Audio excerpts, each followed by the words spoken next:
El piso es tuyo. Muchísimas gracias a todos.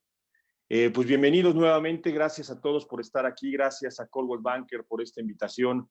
Gracias en verdad a cada uno de ustedes por su asistencia, por su puntualidad. Tenemos aproximadamente más de 100 ya participantes. Muchísimas gracias. Nuevamente, Alejandro, muchas gracias. Phil Hendricks, muchísimas gracias por esta oportunidad. Sandra, igualmente, y a toda la comunidad de Coldwell Banker, muchísimas gracias por estar nuevamente aquí con nosotros, platicando un poco sobre las situaciones. La sesión pasada platicábamos sobre las situaciones y realidades que estamos viviendo, tanto en México, muchas gracias desde Cancún, tanto en México como en el sector inmobiliario. Buenos días a todos. Muchísimas gracias por estar aquí. Y hoy platicaremos un poco de las perspectivas que tenemos, estos retos y las grandes oportunidades que se pueden abrir a lo largo de los meses que vienen, derivado de la realidad que estamos viviendo, ¿no? Es innegable, y empezaré por ahí, es innegable que vamos a entrar a una de las crisis, o la crisis más complicada en términos de recesión económica que ha vivido México en su historia. No es nada nuevo para nosotros. Me gustaría retomar un poco, para los que no pudieron estar en la sesión pasada, un poco hacer un brevísimo resumen de la situación económica actual. Con esto nos ponemos en contexto y platicamos un poco ya en concreto de las oportunidades, tanto en los negocios de real estate commercial, de lo que serían bienes raíces comerciales, tanto como en el negocio del real estate patrimonial o core, que sería el tema de la vivienda en México y la residencia en México. Cómo están los sectores, los segmentos, y cuáles son los retos y las áreas de oportunidad, o los hotspots que podríamos tener en esta retomar esta nueva normalidad, como se ha llamado. Pero empecemos por un resumen brevísimo de la sesión pasada. La sesión pasada platicábamos de manera muy concreta que nos estamos enfrentando a la peor crisis económica de México en su historia. Los días han pasado de la semana anterior al día de hoy, y los datos que les decíamos la semana pasada se están confirmando en la realidad. Lo que tenemos es una recesión histórica. Está confirmado, incluso con el día de hoy se publicaron las correcciones del PIB hechas por el INEGI en años anteriores, y resulta que nuestro menos 0.1% nuestro de recesión, que estaba vista así el año pasado, pues ya es del menos 0.3%, en revisión histórica por el INEGI. Y eso pues nos lleva también a revisar también algunas de las premisas que tenemos en las variables macroeconómicas. Platicábamos la sesión pasada que la recesión pronosticada es del menos 7 al menos 9% en México. Los datos lo confirman. El índice trimestral adelantado del INEGI fue del menos 2.4. Hoy en la mañana, el presidente López Obrador en su mañanera confirmó y reafirmó que mantiene la promesa del crecimiento del 4%, lo cual hay que ser muy honestos, y no es por ninguna filia, ninguna fobia hacia el gobierno. Simple y llanamente hay que hablar con la verdad. Es imposible crecer al 4% este año. Tendríamos que crecer, en el sexenio, en promedio en el sexenio, tendríamos que crecer lo que resta del sexenio alrededor del 8%, que es imposible en términos reales crecer a esa velocidad. Pero creo que lo más honesto es hablar con la verdad. Y si no se habla con la verdad y con datos duros, difícilmente vamos a poder salir adelante como país, como sector y como ciudadanos de este país. Entonces, el crecimiento al 4% promedio del sexenio es pues, prácticamente, por no decir lo que imposible, es prácticamente imposible. y más con la perspectiva que se tiene de este año y el año que viene también. Entonces, también dijo el día de hoy en la mañanera que estábamos revisando tenemos que revisarla por obligación todos los días. También decía que íbamos muy bien y que nos llegó el COVID. La realidad también es otra. No íbamos muy bien. Tenemos recesiones trimestrales desde que el gobierno entró en funciones, y la más severa fue la última, la del primer trimestre del 2020, con un menos 2.4%.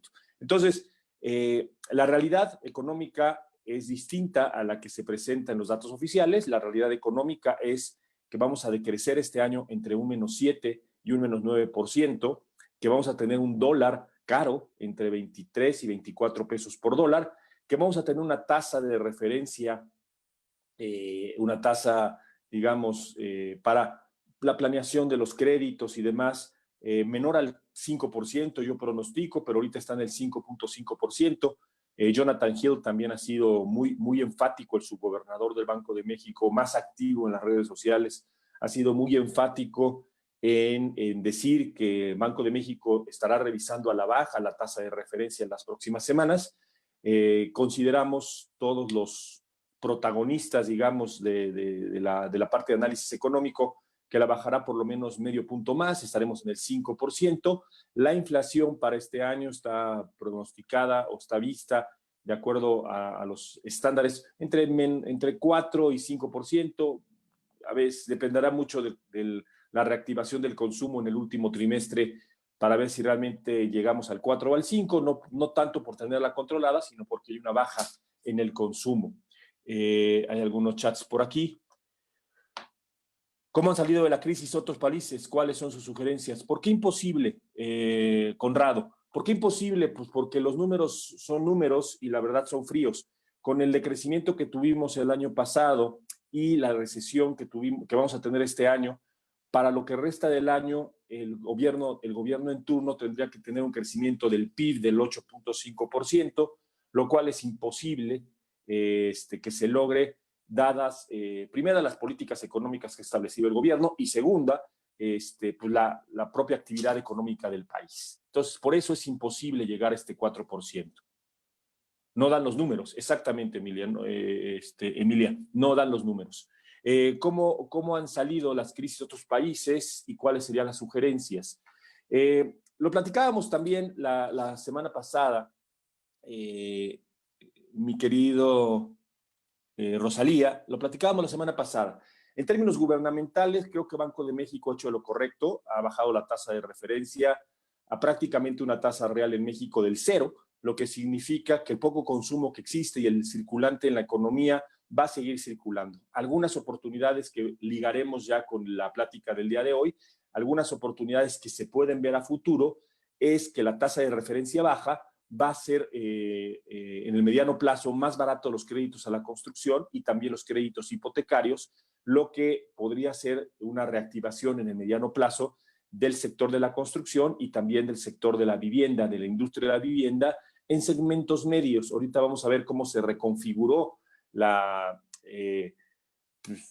distribución del ingreso en el país con esta crisis y cómo están ahorita los segmentos y los niveles socioeconómicos en términos reales y cuáles son las oportunidades que se generan a raíz de esta nueva pirámide de la riqueza. Lo que nos hace falta es lo que han hecho esos otros países, que es una política fiscal que fomentando el crecimiento y el sostenimiento, más que el crecimiento, el sostenimiento de la pequeña y mediana empresa mexicana. Platicábamos la vez pasada que en términos reales, por ejemplo, Estados Unidos, por darte un ejemplo, ha generado un paquete fiscal de 3 billones de dólares al momento, que significa más de 2 veces la economía mexicana. La economía mexicana genera en el año entre 1.1 y 1.2 billones de dólares al año. Estados Unidos ha puesto en la mesa para el apoyo a la pequeña y mediana empresa, para diferimiento de impuestos, para créditos blandos, para rescate de cadenas productivas, más de 2 veces la economía mexicana. Países más cercanos a México en términos de crecimiento económico, en términos del PIB, Canadá, por ejemplo, Canadá, que tiene un PIB alrededor de 1.7 billones, ha puesto a la mesa más del 5% de su Producto Interno Bruto en un paquete fiscal. economías como la colombiana o la peruana también han puesto en la mesa paquetes fiscales que representan más del 3% del Producto Interno Bruto de cada país. España y Francia, no se diga, España y Francia pusieron en la mesa paquetes fiscales que son economías relativamente iguales a la mexicana en términos de su tamaño, son economías que superan los 2 billones de dólares anuales, pusieron en la mesa paquetes fiscales muy agresivos de más del 15% del Producto Interno Bruto de cada país. México no llega al 1% del Producto Interno Bruto en su paquete fiscal, y es un paquete fiscal más bien en términos de política subsidiaria en vez de solidaria, es decir, está dándolo a través de esquemas de programas sociales en vez de esquemas subsidiarios de la economía de la pequeña y mediana empresa. Entonces, ¿cómo han salido los otros países de la crisis? Primero estableciendo una política económica congruente al tema de la crisis, es decir, una política económica expansiva desde el punto de vista monetario, bajando las tasas de referencia y dándole liquidez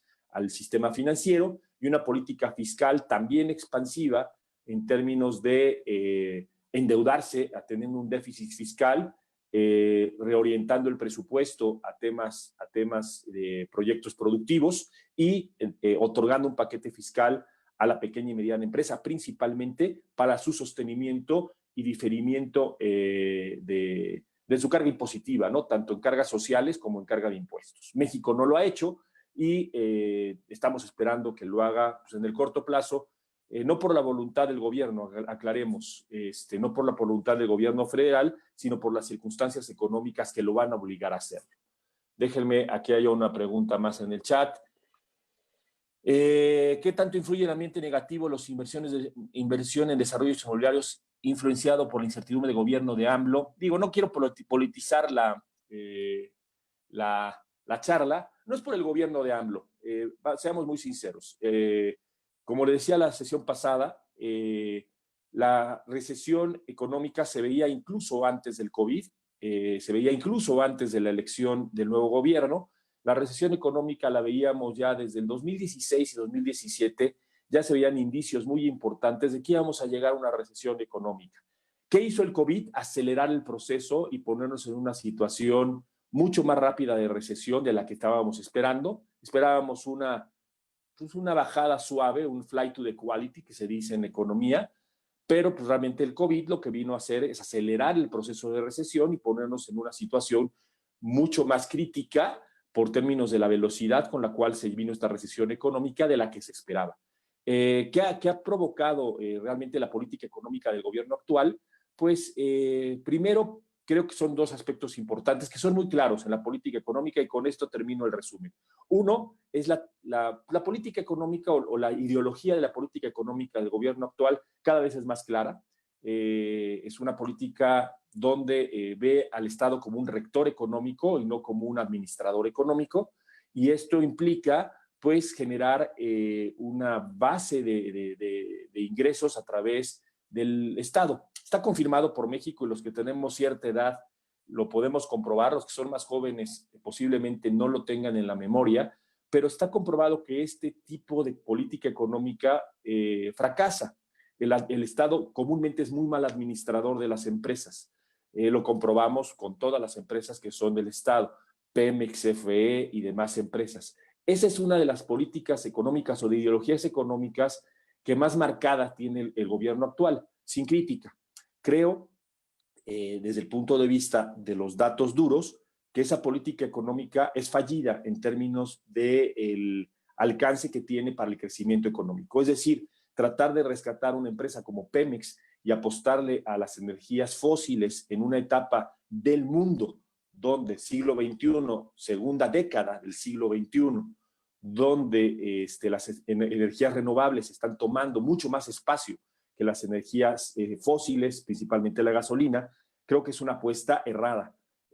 También el tema de rescatar CFE en términos de lo que hizo apenas hace un par de semanas la secretaria de Economía con el decreto, que no estamos aquí para discutir las implicaciones jurídicas que va a tener este decreto y el costo brutal para México de la ola de amparos que va a tener este tema de las energías renovables o poner un poco más difícil, por ponerlo en términos políticamente correctos, la inversión en energías renovables, pues va a venir una serie de amparos y demás. El sistema judicial se va a ver envuelto en pues un trabajo arduo para sacar adelante pues, la cantidad de amparos, incluso la Suprema Corte creo que va a tener que intervenir. Esto nos va a costar mucho dinero y vamos a terminar haciendo pues, lo que todo el mundo está haciendo, una inversión cuantiosa, tanto en investigación y desarrollo como en producción en las energías renovables. Entonces, yo creo que más allá de si estamos a favor o en contra del presidente, todo el mundo creo que está a favor de que a México le vaya bien. Y si al presidente y a su política le va bien, al México le va bien. Lo que hay que ser congruentes es en los datos que se expresan a la sociedad y a nosotros como mexicanos para la toma de decisiones. Y yo creo que algunas de las decisiones puntuales que ha hecho el gobierno han mermado la credibilidad de inversión de México en el corto plazo. Es evidente y no lo va a poder parar que una vez pasada la pandemia, yo creo que en el segundo trimestre o primer semestre del año que entra, Pemex va a perder el grado de inversión. Esto es una prueba más de que meterle esos miles de millones de pesos a Pemex para su rescate es un error histórico. Y posiblemente a López Obrador le toque desagregar Pemex, o sea, hacer una división en varios Pemex. Eso es mi teoría, que en los próximos años veremos un Pemex diferente, un Pemex con varias empresas, no un gran conglomerado petrolero. Pero bueno, no es tema de política económica, simplemente lo pongo en la mesa. Creo que esas decisiones puntuales han hecho, como el aeropuerto, como lo de Constellation Brand, como la última de energía, como no tener un plan de negocios congruente en Pemex. Creo que han sido decisiones que han mermado la credibilidad del país en términos de inversiones, pero México es mucho más grande que eso. México tiene oportunidades y es un receptor nato de inversión. Por lo tanto, en esta plática quiero pasar al lado, primero, del sector inmobiliario y segundo, de las oportunidades que hay a raíz de esto. ¿En qué términos es importante un patrimonio para crecer? Por supuesto, creo que sin llegar a la descapitalización. Ahorita platicaremos de las oportunidades que existen para crecer el patrimonio y cómo estas pueden ser vinculadas con activos de resguardo, como puede ser el tema de los bienes raíces. No hay nada que agradecer. Vamos a hacer una dinámica así de las preguntas y respuestas que vayamos respondiendo con todo gusto. Dándole prioridad al Tren Maya en vez del COVID. Seguimos politizándole. Yo creo que de los proyectos de infraestructura que el gobierno marcó como prioritarios, como puede ser Aeropuerto Santa Lucía, Dos Bocas y el Tren Maya, desde mi punto de vista, y no con esto quiero decir que el Tren Maya sea un buen proyecto de infraestructura social, es el proyecto más viable y con mayor capacidad de realización que tiene el gobierno mexicano, de los tres que ha puesto en la mesa como proyectos de mega infraestructura a lo largo del sexenio. Ni el aeropuerto de Santa Lucía, ni la refinería de Dos Bocas considero que sean proyectos productivos y con un impacto social. El Tren Maya posiblemente sea el de mejor y mayor realización, ¿no? Pero bueno, no politicemos más, entremos en materia. Este es el entorno económico, esto es lo que platicamos de manera de resumen la sesión pasada. Una recesión importante, la más importante que vamos a tener en términos económicos en la historia de México, un tipo de cambio que va a estar caro en lo que resta de este año y el 2021. Adicionalmente tendremos también una tasa de referencia baja, considero que todo el 2021 la tendremos en esos términos, no solo en México, sino a nivel mundial, y una inflación estable, pero con una perspectiva creciente en los próximos años. Es decir, la inflación va a ser una variable que hay que revisar en los próximos años porque su tendencia va a ser a la alza después de que pasemos el punto más álgido de esta crisis económica. Miguel Palos, lo grave es la calificación que tenemos como riesgo país, dadas las decisiones unilaterales que han espantado la inversión privada. Fíjate que el riesgo país en México se ha mantenido estable, está alrededor de los 250, 270 puntos base, sí ha crecido desde la perspectiva del año pasado, que estaba en 180 puntos bases, pero sigue siendo un país con un riesgo país bastante aceptable en términos de economías emergentes. Entonces, no creo que el riesgo país hoy sea una variable que tengamos que tomar en cuenta, por lo menos para ponerla en un semáforo o en un balance scorecard. Creo que sigue siendo estable y seguirá siendo estable por lo menos los siguientes 2 años. Tengo una pregunta sobre la decisión de congelar los gastos de operación de las secretarías rubros 2000 y 3000. Parece examen profesional. Me están preguntando ya sobre el presupuesto. Creo que el término de la austeridad general en el presupuesto de egresos está mal enfocado en términos de lo que significa austeridad. Austeridad no significa reducir gastos unilateralmente a secretarías que lo necesitan y tampoco congelar sueldos y salarios, aguinaldos y demás cosas que son los rubros, prestaciones personales, que son los rubros que estás mencionando. Creo que las secretarías tienen que reorientar su gasto. Más que una política de austeridad en reducción, es una política de austeridad en reordenar su gasto. Creo que una de las cosas más evidentes que pudimos ver fue lo que pasó la semana pasada con los fideicomisos, principalmente los fideicomisos que estaban impulsando el arte y el deporte. Tuvo que salir la triada de directores mexicanas, Iñárritu, del Toro y se me va siempre, y el otro nombre, el que hizo Harry Potter. Bueno, tuvo que salir esta triada de directores a poner una voz muy alta en las redes sociales para que el gobierno reaccionara, por lo menos la Cámara de Senadores, diputados, Mario Delgado, reaccionara y reculara en este tema. Entonces creo que más que una reducción unilateral del gasto, creo que hay que reorientar el gasto de una manera muy, muy clara, ¿no? Cuarón, gracias Nicolás. Sí, Alfonso Cuarón, otro de los grandes de mexicanos en la historia del cine. Pero efectivamente creo que no va por ahí. Mira, el pago a proveedores, mi querida Blanca, creo que también es una manera de apretar las tuercas y de decir que en México no pasa nada.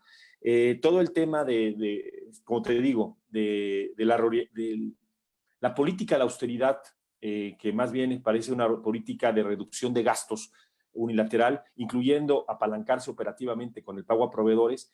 Creo que el gobierno mismo va a tener que recular como lo va a tener que hacer con el déficit fiscal para sostener la economía en los próximos meses. Entonces yo creo que esto, a pesar de que ya es un decreto en términos del Diario Oficial de la Federación, en los próximos meses cambiará definitivamente y tendrá que reactivar la económica con una política de gasto mucho más activa en términos de darle a los proveedores del gobierno la viabilidad que le ha quitado durante casi 2 años, ¿no? Hay muchos memes y muchas caricaturas de diferentes caricaturistas en diferentes periódicos que hacen una referencia muy grande a los términos de cómo está deteniendo el presupuesto de egresos hasta lo más posible, ¿no? Incluso la del día de hoy es muy elocuente, que dice López Obrador: les juro que esto no es lo que parece, y está él vestido con un traje de presidiario y está una caja fuerte que dice presupuesto de egresos. Entonces, creo que es muy evidente lo que tenemos que hacer como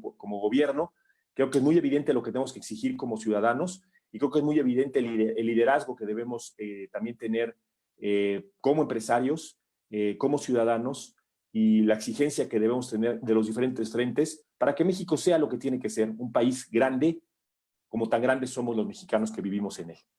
Entonces,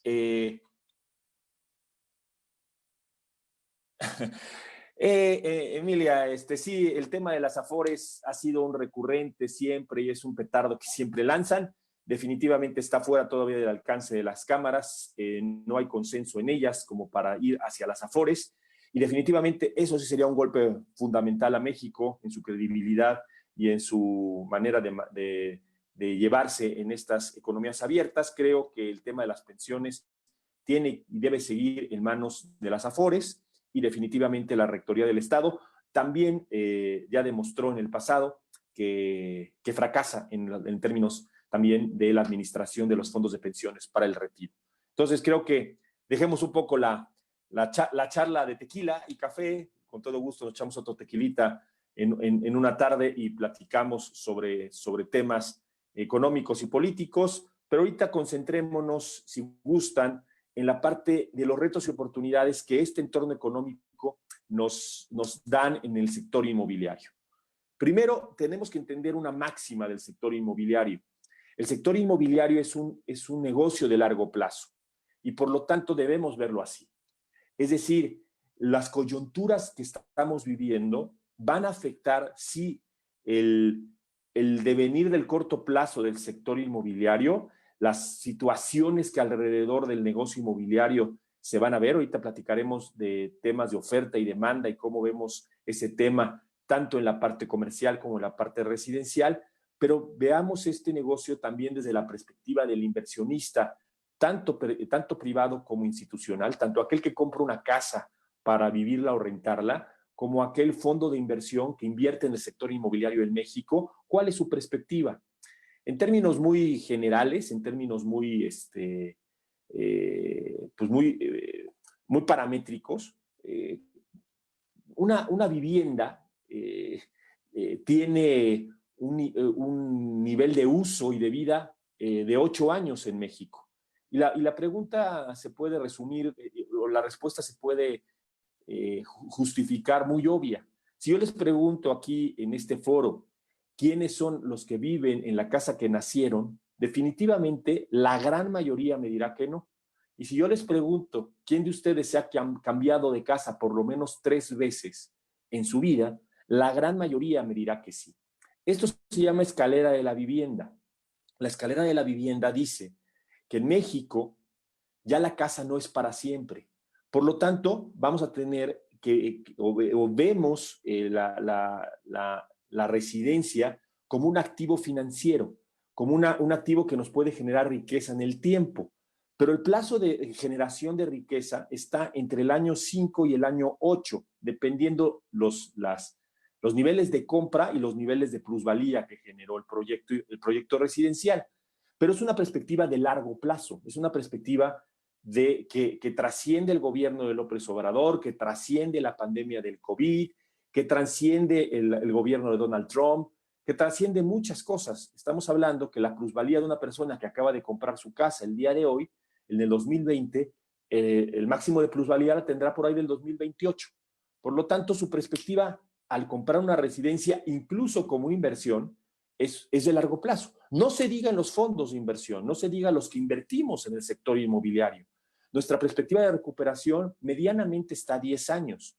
Nuestro retorno y nuestra TIR está a 10 años. Y dependiendo del sector que invertamos o invertimos, es una perspectiva que puede llegar hasta 15 años. Por lo tanto, la primera recomendación y la primera máxima que yo les pondría en esta charla, real estate es un negocio de largo plazo. Los negocios inmobiliarios tienen que verse con una perspectiva de largo plazo. Por lo tanto, las coyunturas que estamos viviendo van a afectar, sí, las valuaciones actuales de los bienes raíces, pero no la perspectiva de rendimiento que tienen en el largo plazo. Siguen siendo las mismas, siguen siendo, desde nuestro punto de vista, los mismos rendimientos que tenemos establecidos en el sector inmobiliario. ¿Qué va a cambiar? Pues obviamente temas de oferta y demanda del corto plazo. Entonces, primera tip o primera sugerencia que les podemos hacer es: no vean este negocio como un negocio del lobo de Wall Street, no vean este negocio como un negocio de la bolsa, donde se pueden hacer ganancias de un día para otro, o como un negocio en las divisas o en las criptomonedas. El negocio inmobiliario tiene una perspectiva de largo plazo y siguen siendo los fundamentales del negocio suficientemente sólidos para invertir en México y para pensar en retornos interesantes.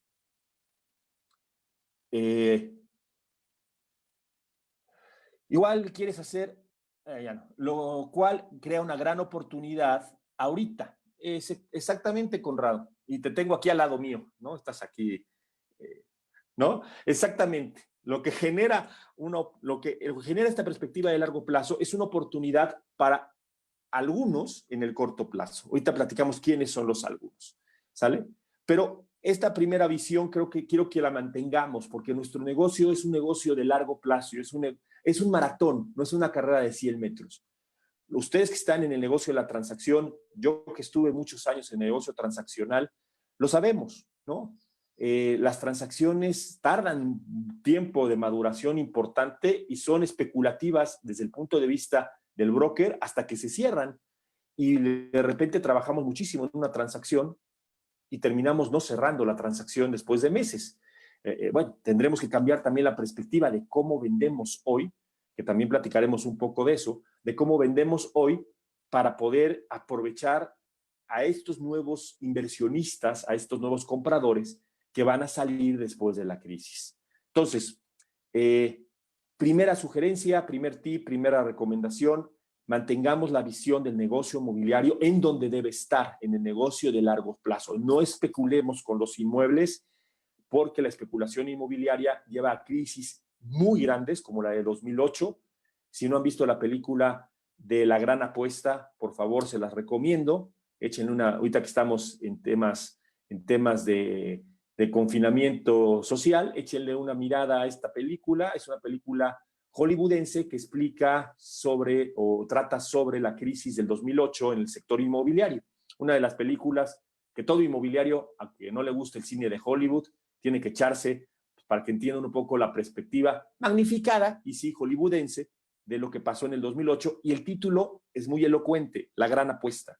Creo que cuando se especula con los bienes raíces, surgen este tipo de crisis como la que vivimos hace ya 12 años, ¿no? Entonces, chequemos por ahí y chequen también otra película que creo que les puede servir, que también les dije la vez pasada, la de Hambre de Poder, The Founder, ¿no? Que es la de la historia de Ray Kroc. También tiene una visión muy clara de lo que pueden construirse con los bienes raíces, de una visión de flujos, de efectivo, sin solvencia, en una época de la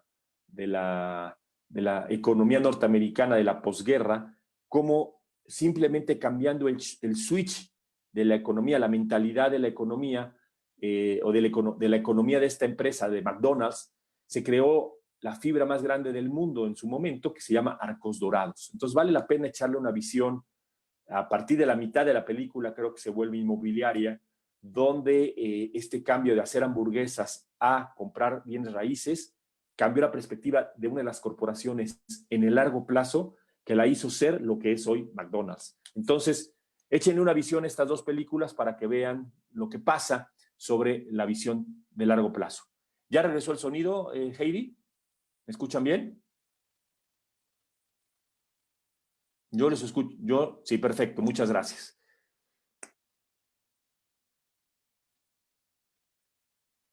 Sí, exactamente. Sí, la película tiene una parte medio aburridona, que usan demasiados tecnicismos de repente para explicar la gran apuesta, pero pues, es parte de nuestro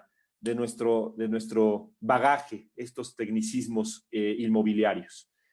Por eso les digo, otra recomendación que les hago en este tema, nunca dejen de capacitarse en el sector inmobiliario. El sector inmobiliario se ha transformado de una manera brutal en un negocio financiero, y por lo tanto, no solamente nuestra habilidad de venta y nuestra habilidad comercial va a ser un factor importante para poder cerrar transacciones en el sector inmobiliario. Cada vez más el conocimiento y la visión sistémica del negocio inmobiliario va a ser necesaria. Cuestiones de derecho, cuestiones de finanzas, cuestiones de estrategia, cuestiones comerciales, cuestiones de arquitectura, cuestiones de construcción, de ingeniería. Cada vez más necesitamos de un proceso holístico de capacitación, no solamente habilidades comerciales que denoten o que sean sobre el cierre de las negociaciones. Parafraseando a mi buen amigo Carlos Muñoz, no solamente necesitamos halcones de ventas, sino también necesitamos toros en las ventas. Necesitamos gente que pise firme en el piso, valga la redundancia, que firme piso en la tierra y que vea las estrellas y que vea a los halcones volar. Pero parafraseando a mi buen amigo Carlos Muñoz, necesitamos halcones de venta con mucho sustento y con muchas armas para poder volar muy alto. Entonces, sigamos platicando un poco sobre el tema de las perspectivas y las oportunidades. Primero, visión de largo plazo. Segundo, va a cambiar la pirámide de riqueza del país en México. producto de la crisis. Esto va a tener alteraciones importantes en la demanda inmobiliaria. Déjenme platicarles cómo va a cambiar esta pirámide de la riqueza y cómo se va a ir transformando a lo largo de los siguientes meses, producto, lamentablemente, de la crisis económica, y cómo podemos ir aprovechando estas oportunidades en cada uno de los segmentos, macro segmentos de mercado que se generan a través de esta transformación de la pirámide de la riqueza. Primero, se dice, es aventurado dar un pronóstico, pero se dice que esta crisis va a arrojar entre 3 y 4 millones de personas a la pobreza. Primero, tenemos que definir pobreza desde el punto de vista de la economía mexicana. Definir pobreza, déjenme ver aquí el chat, la gran apuesta, sí, siguen hablando ahí sobre las películas, perfecto. Déjenme platicarles un poco de cómo definir pobreza en la economía mexicana. Primero, les recomiendo otro libro. Les recomiendo un libro que se llama Clase Mediero. Clase Mediero lo escribió el economista Luis de la Calle en el censo de 2010. Este último censo que tenemos, porque el censo de 2020, pues se suspendió por términos del COVID, se reanudará, yo creo que el año que entra, será el primer año que no tengamos un censo terminado en la década, pero son cuestiones externas. Pero Clase Mediero es un libro de Luis de la Calle, donde a través de los datos del censo de 2010 nos dice por qué México es un país de clases medias. Y este país de clases medias nos permite tener una gran elementos de mercado de demanda inmobiliaria.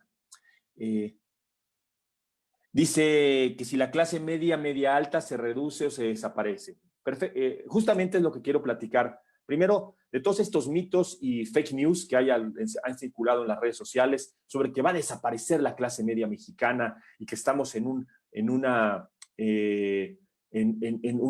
trayectoria hacia la desaparición de la clase media mexicana. Falso, totalmente falso. Déjenme explicarles con números, de acuerdo a los números que tenemos hasta el día de hoy, cómo se va a transformar esta pirámide de la riqueza. Primero, si creemos en el supuesto de que efectivamente entre 3 o 4 millones de personas van a estar en la pobreza, van a regresar a la pobreza o van a meterse en este cajón de la pobreza, primero tenemos que definir qué es pobreza y cómo está definida. Aquí voy a ser muy duro y digamos, posiblemente hasta chocante en los términos numéricos. Pero primero, en México tenemos aproximadamente 13 millones de personas, voy a hacer números duros y los voy a redondear para que nos salgan rápido las cuentas, 13 millones de personas que están en pobreza extrema.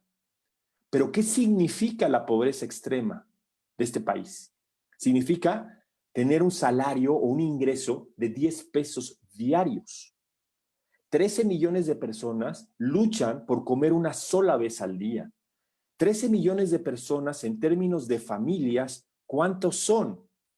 Si creemos en los datos del INEGI que 4.7 personas viven en cada casa, por lo tanto tenemos 30 millones de hogares en el país, 13 millones de personas significan, entre 4.7, significan aproximadamente 13 millones, de personas entre 4.7, significan aproximadamente 2 millones de familias, 2.7 millones de familias viviendo en pobreza extrema en este país. Es brutal, es un dato durísimo. Ahí es donde tiene que estar una política subsidiaria de cualquier estado. Ahí es donde tienen que estar los programas sociales del país. Ahí es donde tienen que estar justamente toda esta carga de política subsidiaria que les garantice por lo menos una vida digna a estas 13 millones de personas. Después, existen personas que ganan 5 salarios mínimos diarios o menos en México, que también son una población pobre en términos de lo que se conoce como pobreza o niveles de pobreza, y es una política solidaria. Ahí se tiene que aplicar la solidaridad y no la subsidiariedad. La solidaridad implica, por ejemplo, una persona que gana 5 salarios mínimos o menos tiene exento el impuesto sobre la renta en el país. Pero ¿qué significa ganar 5 salarios mínimos? Hay 50 millones de personas ahí, en México. Más o menos 50 millones de personas hay en estos niveles de pobreza, desde la pobreza extrema hasta los niveles de pobreza con 5 salarios mínimos. El salario mínimo en México ronda, voy a cerrar el número, en 100 pesos al día. 100 pesos al día por 5 días, por 30 días, significa ganar 15,000 pesos al mes. Familias que ganan 15,000 pesos al mes, 50 millones, entre 4.7, significa aproximadamente, no, esto está mal, estoy haciendo mal el cálculo, 13 entre 4.7, 2.750.000 entre 4.7, sí, está bien, perdón, ya no sabía ni sumar, 10.7 millones de familias están en esta categoría de pobreza en el país, lo que significa que tenemos aquí a parte de las clases medias bajas del país, ¿sale? Con un salario aproximadamente de 15 millones, de 15,000 pesos mensuales. Después tenemos aproximadamente otros 50 millones de personas en clases medias. ¿Qué significa tener clases medias? Significa ganar aproximadamente 60,000 pesos al mes. Clases medias, ¿no? Estos 60,000 pesos al mes, perdón, un segundo. Ahí está. Estos 60,000 pesos al mes significa tener un salario pues, más o menos de 10 salarios mínimos, un poquito más de 10 salarios mínimos, 10 a 12 salarios mínimos por 100, por 30, sí, como de 20 salarios mínimos más o menos al mes, son consideradas clases medias en México. 50 millones de personas están en este rubro. Este rubro de las clases medias tiene un montón de clasificaciones, pero ojo, para términos comparativos, toda España tiene 47 millones de personas, ¿sale? El nivel medio, el nivel, digamos, de clase mediero en Europa es de 1,000 euros. Es decir, cuando tienen un subsidio por desempleo en Europa, les dan 1,000 euros. 1,000 euros en términos de pesos a 26 pesos por euro, significa ganar 26,000 pesos al mes. Es decir, son clases medias bajas los que están en subsidio de desempleo en Europa, pero eso es lo que se considera el clase media europeo. Nosotros vamos desde los 15,000 hasta los 60,000 pesos y en esos tenemos 50 millones de personas en clases medias mexicanas que tienen capacidad de compra, que tienen acceso al crédito, que tienen un ingreso seguro. Ahorita vamos a ver cómo se transforma esto. Ojo, en México somos 131 millones de personas. Es decir, que si son 113 millones los que llevamos aquí, todavía nos quedan aproximadamente, si las cuentas no me fallan, 18 millones de personas. Menos 113, exactamente. Nos quedan 18 millones de personas, 18 millones de personas que se les considera clase alta en México, 18 millones de personas entre 4.7, significa aproximadamente 4 millones de familias en México que son clase alta en México. Clase alta significa tener un salario o un ingreso aproximado mensual de 300,000 pesos al mes. 300,000 en términos de salarios mínimos, ¿no?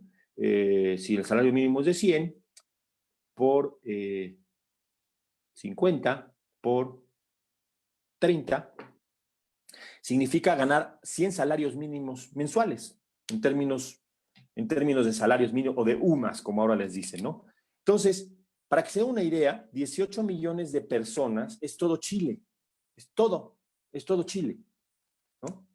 Entonces, tenemos en México esta pirámide de riqueza. Sí tenemos 13 millones de pobres extremos, donde definitivamente tenemos que subsidiar a esa pobreza, tenemos que hacer que salga de esa pobreza extrema y tenemos que hacer con políticas reales de subsidiariedad, hacer que esos 13 millones de personas salieran.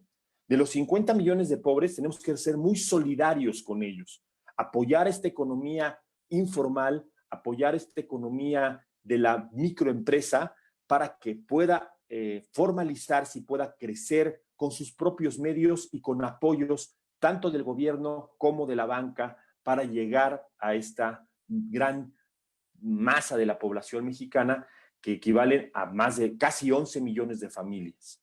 En términos de clases medias, tenemos que hacer una política de apoyo y de darles las herramientas para que podamos, las clases medias, crecer y crecer nuestro ingreso de manera consistente. Y las clases altas mexicanas, estas 18 millones de personas más o menos, pues tenemos que seguir haciendo que crezcan más, que sean un motor para el resto de la economía y que se logren mucho más personas accediendo a esta clase alta mexicana en términos de ingreso. Dice las estadísticas, como les digo, es complicado tenerlas ahorita, que más o menos 3 millones de personas van a pasar de clases medias a pobrezas y de pobrezas a pobrezas extremas, más o menos 1 millón de personas. Entonces, estas 4 millones de personas que van a perder parte de su poder adquisitivo, estas 4 millones de personas significan en términos reales que aproximadamente 850,000 familias mexicanas van a sufrir un cambio en su poder adquisitivo. Sin embargo, y siendo muy duros y muy fríos en este tema, 4 millones entre 131 millones significa el 3% de la población mexicana. En términos estadísticos, la pirámide de riqueza no va a afectarse en el mediano plazo en México. ¿Qué va a pasar? Van a generarse algunas oportunidades inmobiliarias aquí. Primero, ¿qué tenemos que hacer? Y voy a empezar con el tema de la industria de la residencia, industria de la vivienda. ¿Qué tenemos que hacer con el segmento de la vivienda popular, con el segmento de la vivienda social, para que estas, primero, voy a quitar las 13 millones de personas que están en pobreza extrema, que necesitan no una casa, sino necesitan un piso sólido para poder vivir y necesitan subsidiarse todo, lo que sea vivienda, alimentación y salud. Hablemos de las clases pobres y medias bajas del país. Hablemos de estos 50 millones de personas que necesitan de una vivienda popular o económica para poder tener una casa. ¿Qué tenemos que hacer si estamos dedicados a ese segmento de mercado? Primero, en términos de desarrollo inmobiliario, cambiar la configuración de las casas. Sé que suena algo ilógico hacerlo ahorita, pero es el momento de hacerlo. ¿Sale? Estas casas también son de pequeños trabajadores que están ahorita como nosotros en sus casas. La diferencia es que nosotros vivimos en promedio 4 o 5 personas en nuestra casa y en esas casas viven en promedio 7 a 9 personas. Entonces, tenemos que hacer un cambio radical. Algunos ya lo han hecho y han sido exitosísimos en términos de cómo han podido desplazar el producto y hoy por hoy no han tenido repercusiones importantes en la absorción de sus viviendas porque han entendido desde hace algunos años que tener palomares estilo Tlatelolco, nada más que horizontales, no es la solución. Empresas que hicieron eso están quebradas el día de hoy. Empresas como Sare, empresas como Omex, que entendieron que la expansión de la vivienda popular era hacer galaxias de 5,000 viviendas de 47 metros cuadrados, hoy no existen en el mercado. Pero hay un montón de empresas que están haciendo una labor bien interesante en el segmento popular, en una industria que es una industria y que se afecta por todos los elementos macroeconómicos. ¿Qué pasa con el segmento medio? Yo creo que en el segmento medio de la vivienda lo podemos dividir en dos grandes rubros. El segmento medio menor a 1,5 millones de pesos, bueno, entre 3,5 millones y 1,5 millones de pesos, 1 millón y 3,5 millones, y de 3,5 millones hasta las casas que rondan los 6 millones de pesos, dependiendo del segmento, dependiendo la región y dependiendo, digamos, el estado de la República. ¿Qué pasa con las casas que están entre los 750,000 pesos y el 1,5 millones de pesos? Pues, prácticamente es vivienda subsidiada, utilizan muchísimo el crédito gubernamental, Infonavit, Foviste, Cofinavit. Creo que este segmento se comporta prácticamente igual que la vivienda popular. Vamos a necesitar una reactivación de este crédito para poder ver que la situación mejore. El segmento de 1,5 millones a 3 millones, creo que es el segmento que más se está moviendo en el país. Creo que es el segmento que si hoy las personas tienen una visión, hasta 4 millones, dependiendo de la región, una visión de comprar una casa, es el momento de hacerlo. Las tasas se mantienen bajas, estables y de largo plazo, y son fijas. Hay una perspectiva de que la volatilidad pueda hacer que los momentos futuros no sean tan buenos como los actuales, y si tienen una estabilidad en su ingreso, ya sea por un empleo o por un negocio que no ha sido afectado de manera radical por el COVID, creo que es un buen momento para pensar y es un buen momento para ver estrategias de esquemas de pago que les permitan a estas personas hacerse de esta residencia. Creo que una de las grandes oportunidades que vemos en este momento en el segmento residencial económico y medio bajo es que si transformamos y vemos nosotros como desarrolladores una perspectiva diferente de no ver las utilidades, quitarnos un poco el estado de resultados de la mente y ver el flujo de efectivo, el cash flow de los proyectos, vamos a poder hacer esquemas de pago mucho más flexibles para adecuarse a las nuevas problemáticas que van a tener la demanda de vivienda en este rubro. Una cosa bien importante como segundo tip, la demanda de vivienda no se va a ver afectada por el COVID. Tenemos, y como le decía la sesión pasada, tenemos una pirámide poblacional estilo Ninel Conde, y eso nos ayuda muchísimo, ¿sale? Tener una pirámide poblacional de esta forma significa que tenemos el 53% de la población de todos estos 131 millones de personas con 27 años o menos. Significa que tenemos un déficit de vivienda hoy de más de 6 millones de viviendas en el país. De las 30 millones de hogares, de casas que hay en el país, deberíamos tener más de 36 millones por términos demográficos. Se va a seguir demandando vivienda, se va a seguir buscando una casa en los segmentos económicos medios y medios altos. ¿Qué está pasando? Y esto creo que nuestro amigo Jim Toll de Softec tiene mucha información. Lo que está pasando, y me encanta su referencia, es que se están acabando las cocas en el súper. Se está acabando la cerveza en el súper. Y este es un ejemplo muy claro. ¿Qué pasa cuando se acaba un producto en el mercado? Cuando hay escasez, los precios suben. Entonces, el riesgo que corremos, porque se han venido iniciando cada vez menos proyectos en los últimos 3 años de vivienda media, se han venido produciendo menos vivienda nueva, y esto está haciendo que la demanda tome el control, y por lo tanto, a mayor demanda y menor oferta, los precios tienden a subir por un efecto exclusivamente de precios, no por plusvalía. Eso es el inicio de una burbuja.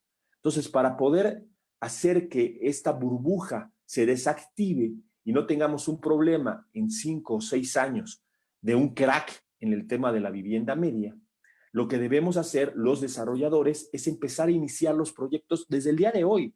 Con la crisis, los que están desarrollando inmuebles no se detengan, van a tener demanda si logran cambiar la mentalidad de utilidades a flujo de efectivo. Creo que eso es bien importante. Tenemos que hacer un cambio radical y ver el flujo de efectivo. En términos de los brokers, cambiar su mentalidad de transacción a asesores.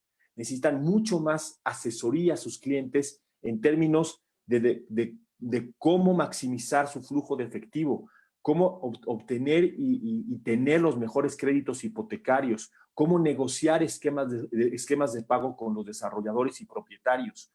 Los desarrolladores y propietarios van a preferir el flujo de efectivo a la utilidad. Por lo tanto, es un buen momento para negociar esquemas de pago, no negociaciones de contado. Entonces, creo que desde el punto de vista del desarrollador hay oportunidades en la iniciación de nuevos proyectos, teniendo una buena segmentación de mercado, y desde el punto de vista de la transacción, en cambiar la mentalidad transaccional a una mentalidad de asesoría. Y en esta asesoría, ser muy enfáticos en el tema de buenos créditos hipotecarios, créditos que les ayuden a generar valor y riqueza a sus clientes. Y segundo, en negociar esquemas de pago con los propietarios. Estar en una negociación más que de descuentos de la propiedad, en una negociación de esquemas flexibles de pago en el tiempo. Creo que esa es una extraordinaria oportunidad que se abre. ¿Cuál es el segmento más preocupante en términos residenciales? El segmento que va de 3 millones y pico, 3 millones y medio a 5 millones, 6 millones de pesos. El que se le conoce como segmento residencial, porque efectivamente las personas que más han sido afectadas en términos de la pandemia es esta clase media y media alta, la media acomodada, digamos, el pequeño empresario, como cualquiera de nosotros, el profesionista independiente, un dentista, un doctor, dueños de restaurantes, de bares. Esta clase media y media acomodada, media alta, ha sido muy afectada en términos de sus flujos de efectivo por el COVID. Esta vivienda de 3 millones y medio, 6 millones de pesos, que es la vivienda que busca una persona de este estrato social, ahí sí tenemos una afectación importante en el tema de ingresos y en el tema de recuperación. Por lo tanto, su desplazamiento va a ser mucho más tardado, va a ser una absorción mucho más lenta que los temas de la industria de la vivienda popular, que se requiere de la vivienda económica y de la vivienda residencial media, ¿no? Y yo creo que la vivienda residencial plus, esta vivienda de, siempre digo, de los 10 millones de pesos para arriba, 6 millones para arriba, dependiendo de la región, pues está enfocada al segmento alto de la población, este segmento que tiene posibilidades económicas y que hoy no tampoco ha sido afectado mayoritariamente en su nivel de ingreso. Incluso muchas de estas personas que están en el segmento alto han tenido pues oportunidades muy importantes en estos meses y han acrecentado su riqueza. ¿Cuál es el tema de este segmento de la vivienda residencial plus? Esta vivienda de 6 millones, 10 millones para arriba, que compite con otras alternativas de inversión hoy mucho más rentables que una vivienda para este segmento de la población. Entonces, nuestras habilidades como brokers, en vez de estar en las habilidades financieras como deben estar en el segmento residencial medio y residencial plus, perdón, y residencial acomodado, digamos, no vivienda high class, en este caso deben estar en una cuestión mucho más de mercadotecnia y mucho más de hacerles mucho más fácil el acceso a este tipo de vivienda. Digitalizarse es la otra arma de este juego. Entonces tenemos 3 tips en todo este rollo que les he dado en la vivienda residencial. Primero, o 4 tips. Primero, el real estate es de largo plazo. Mantengamos la visión del rendimiento en el largo plazo. Segundo, la demanda de vivienda no se va a disminuir en México. Por lo tanto, debemos ser como desarrolladores inteligentes para entender la nueva problemática y como brokers tener la posibilidad de cambiar nuestras habilidades. En el segmento medio, habilidades financieras, negociaciones de esquemas de pago, de créditos hipotecarios, temas crediticios y temas de esquemas de pago. Entonces, tercero, habilidades financieras. Cuarto punto, habilidades de mercadotecnia y digitalización para el segmento alto. El segmento alto compite con otras alternativas de inversión que hoy son más rentables que la compra de un bien raíz. Por lo tanto, tenemos que ser mucho más inteligentes en nuestra mercadotecnia para poder hacerles mucho más fácil y mucho más accesible la compra de un bien que está por arriba de los 10 millones de pesos, ¿no? Entonces, por ahí el segmento de la vivienda. Dice Juan Carlos, ¿qué pasa si en este caso la construcción de vivienda ha sido frenada por temas de gobierno, pero también debido a la gran contracción de la demanda. Vuelvo a lo mismo, creo que las cifras revelan que tanto construcción como demanda están frenadas. Los incrementos de precios son marginales. En la Ciudad de México seguimos viendo muchos desarrollos en venta. Creo que falta mucho aún para que la demanda vuelva a superar la oferta. ¿Cuáles son, Blanca, las actividades más rentables en el segmento alto si la bolsa ha sido muy inestable? Creo que aquí hay varias cosas que tenemos que aclarar. Primero, la primera pregunta que nos hacen aquí sobre el tema de la demanda. La demanda no está frenada. Ojo, es algo que tenemos que aclarar. La demanda ha postergado su decisión de compra. No existe ninguna evidencia de que se haya reducido la demanda en el sector inmobiliario, ¿sale? Y más en el sector de la vivienda, ¿sale? Por lo tanto, creo que tenemos que leer correctamente, mi querido Juan Carlos, qué está pasando ahorita. Obviamente en la Ciudad de México le llovió sobre mojado. Primero por temas de digamos, la suspensión de las licencias de construcción al inicio de la administración de Claudia Sheinbaum. Y segundo, pues por la inactividad que ha tenido la Ciudad de México durante ya casi 3 meses. Estamos hablando del tercer mes el que estamos cruzando. La Ciudad de México tiene un tema fundamental, pero sí encontramos, nosotros, por ejemplo, seguimos financiando proyectos inmobiliarios en la Ciudad de México que siguen vendiendo y siguen vendiendo bien. Y están produciendo, que han hecho un cambio radical en su mercadotecnia. Están en la colonia Roma, en la colonia Roma Norte, y han hecho un cambio fundamental en la mercadotecnia, transformando el proyecto inmobiliario en un producto de inversión. Creo que ese es el gran reto que tenemos en el sector inmobiliario para ser mucho más atractiva. En términos de oferta, como te decía, el gran temor que tenemos en el sector inmobiliario, y es un temor documentado, es que efectivamente la oferta de vivienda se ha reducido en términos reales la iniciación de proyectos nuevos. Por lo tanto, debemos iniciar proyectos nuevos. Creo que tenemos las condiciones de mercado para hacerlo. Créditos a tasa fija, un periodo de planeación correcto. Recuerden que lo que iniciemos hoy se va a vender en 18 meses. Y de acuerdo a las estadísticas que tenemos, la parte más dura y profunda de la crisis va a durar entre 12 y 18 meses. Por lo tanto, si no estamos preparados en 18 meses para captar y recuperar la demanda que tendremos, vamos a estar fuera del mercado. Entonces, creo que, mi querido Juan Carlos, hay que leer de manera distinta los datos del INEGI, porque no hay un freno en la demanda, hay un postergamiento de la decisión de compra. Obviamente, si alguien quiere vender su casa en estos momentos, mi recomendación es no vender. Creo que en estos meses, por lo menos en los meses de aquí a septiembre, va a haber poca demanda en el mercado, por lo tanto van a ser precios no de mercado los que se van a exigir, pero después de septiembre, con una muy buena reconfiguración de la mercadotecnia de los brokers, haciendo principalmente la digitalización como una de sus principales herramientas, creo que van a haber oportunidades bien interesantes porque va a haber mucho inversionista cansado de la especulación de los mercados bursátiles y de los mercados de monedas y van a buscar un activo de refugio como los bienes raíces, ¿no? Se ha visto que las oportunidades han estado bajando los precios. ¿Crees que esto se alargue? Pues como les digo, yo creo que hoy el juego se llama liquidez. Quien tenga liquidez va a tomar oportunidades bien interesantes de compra, porque va a haber algunos, efectivamente, que van a tener problemas de solvencia muy importante y van a liquidar sus inmuebles. Entonces, definitivamente, después de septiembre, que cuando ya se reactive, digamos, de manera mucho más clara la nueva normalidad, veremos oportunidades de compra bastante interesantes en el sector de la vivienda media residencial, esta vivienda de 3 millones y pico de pesos, posiblemente por cuestiones efectivamente de falta de liquidez de los propietarios, habrá oportunidades de compra. Carolina, el sector estaba muy alto, ¿no? Estoy de acuerdo, ¿eh? Creo que este ajuste se vería venir.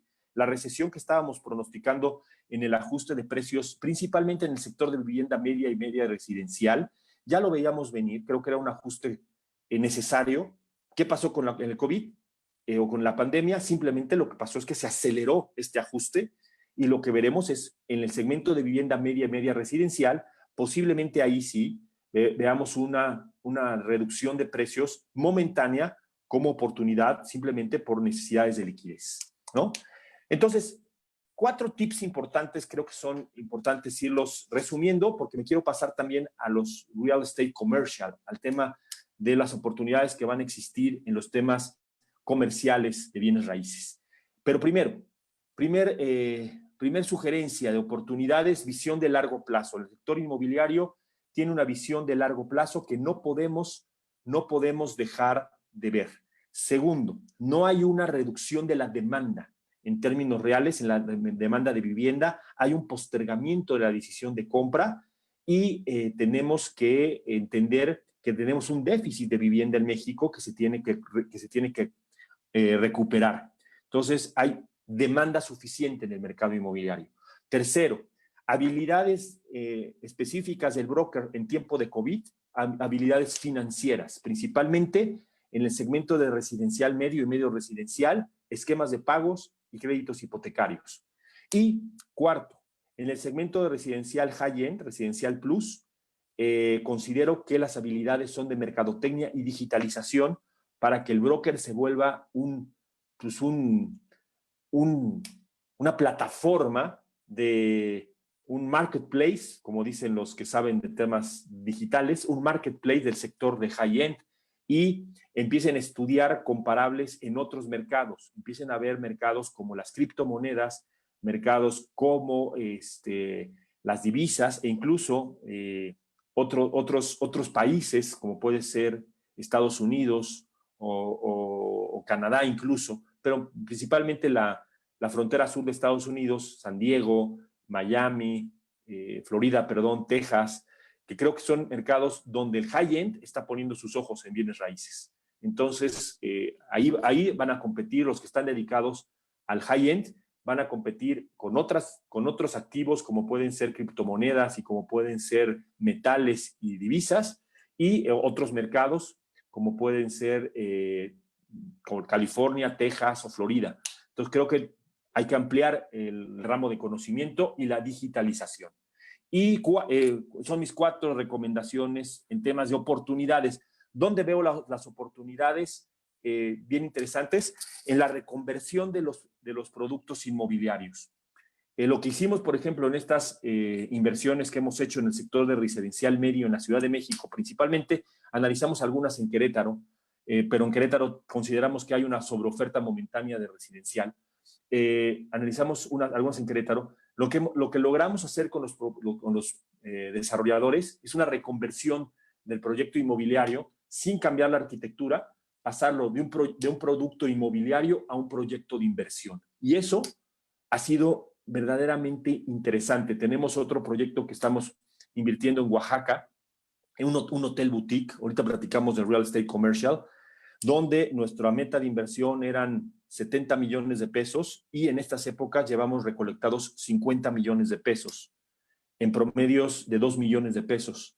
Entonces, creo que la reconversión de los activos inmobiliarios en proyectos de inversión es una clave fundamental para tomar oportunidades en el sector inmobiliario. Dos más en el chat.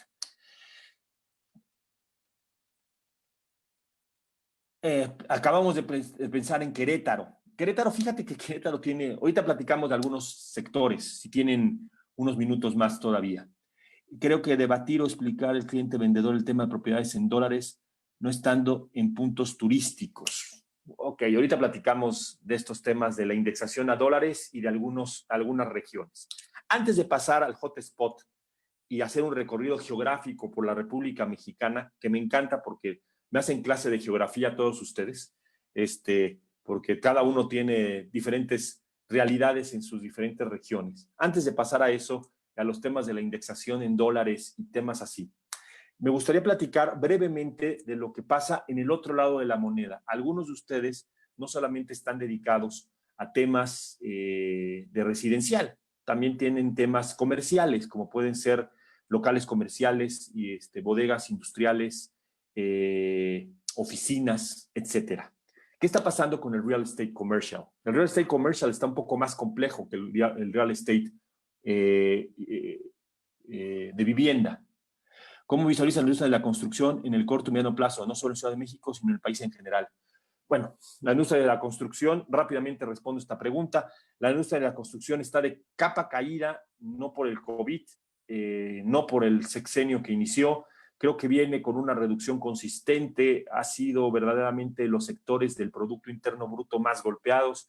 Temas externos como la subida de materias primas, la recesión económica mundial, tema de los energéticos, la baja del petróleo, han sido factores que han afectado durísimo a la industria de la construcción. Creo que la reactivación necesitamos un periodo expansivo en la economía. La industria de la construcción venía de un periodo muy, muy, muy bueno en la primera década del siglo XXI. Creo que necesitamos, la industria de la construcción está de capa caída, para ser muy concreto con la respuesta.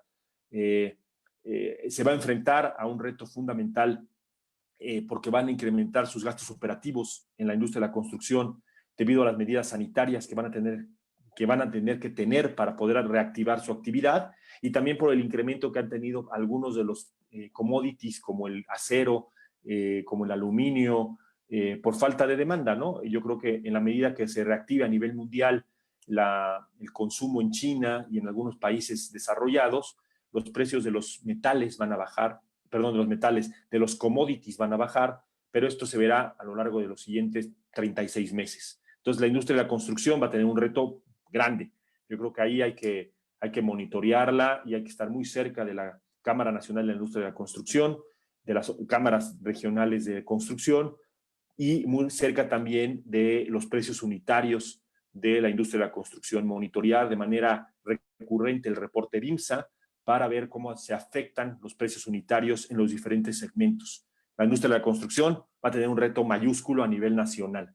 Creo que ahí reactivar la infraestructura productiva del Estado será una de las palancas que sacará de la crisis a la industria de la construcción, siempre y cuando el Estado realice proyectos productivos, ¿no? Pero creo que necesitamos de eso. Rápidamente, dice, ¿dónde podemos seguir? ¿Tienes conferencias? Sí, ahorita platicamos de esos temas. Muchas gracias. Me pueden seguir en todas las redes sociales, J. Castanares, es muy fácil de seguirme, a excepción de Facebook, tengo todas las redes sociales, y sí, comenzaremos a hacer en vivos y charlas directas. No soy muy propenso a hacerlo, tengo otra estrategia en las redes sociales, pero también nosotros nos estamos transformando en este tema de la digitalización y de cómo utilizar las redes sociales mucho más activamente, no solo para informar, sino para interactuar. Estaremos en las próximas semanas haciendo una reconfiguración muy importante de las redes sociales. @jcastanares es la personal, @expertacapital es la institucional. Las usamos de manera exclusivamente para temas de trabajo, ¿no? Y de informar del sector inmobiliario y financiero y económico. Pero muchas gracias por la pregunta. Bueno, pasemos al real estate commercial. Del otro lado de la moneda, ¿qué pasa con los centros comerciales? ¿Qué pasa con las naves industriales? ¿Qué pasa con los edificios de oficina?